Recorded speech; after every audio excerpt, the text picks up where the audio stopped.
Vou apresentar para vocês a questão 29 da lista. No rally dela é a questão 28. Então ela dá essas duas figuras aqui. Dá a força eletromotriz de 6 volts. Ele mostra aqui qual é a escala do potencial aqui e a escala da corrente aqui. Ele quer saber qual é a corrente no resistor 2.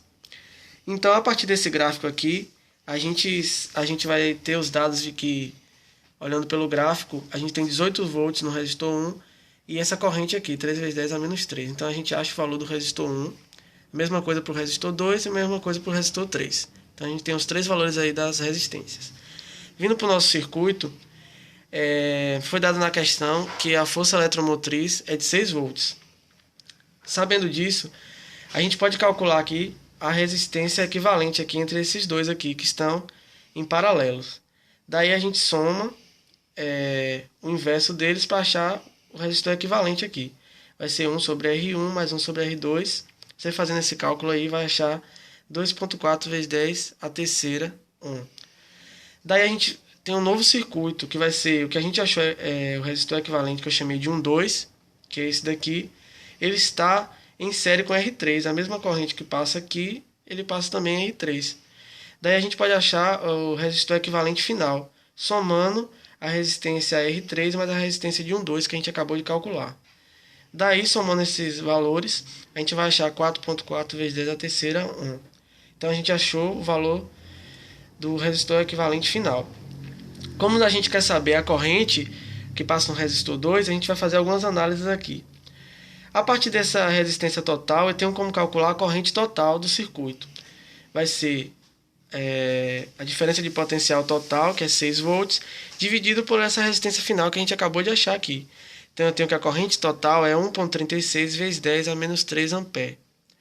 Daí, eu sei que a mesma corrente que passa aqui em R12 é a mesma corrente que passa em R3. E eu tenho a resistência de 3, então eu tenho como achar o potencial aqui em R3.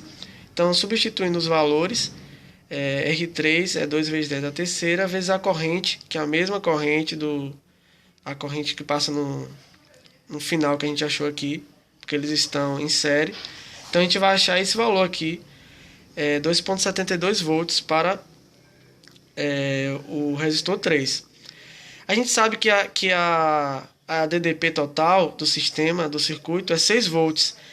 Então, como esses resistores aqui estão em paralelos, eles vão ter a mesma DDP. Então, eu sei que a soma dessa DDP do R1 e R2 somado com a DDP do R3 tem que dar um total de 6 volts.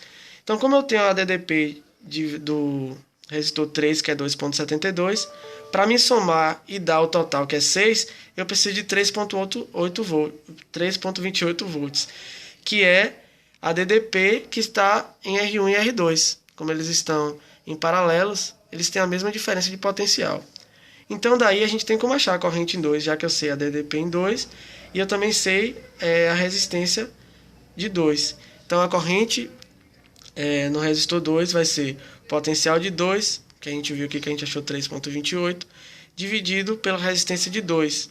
Então a gente vai dividir aí, fazer esse cálculo, vai achar 8,2 vezes 10 a menos 4 ampere. É a corrente que passa no resistor 2.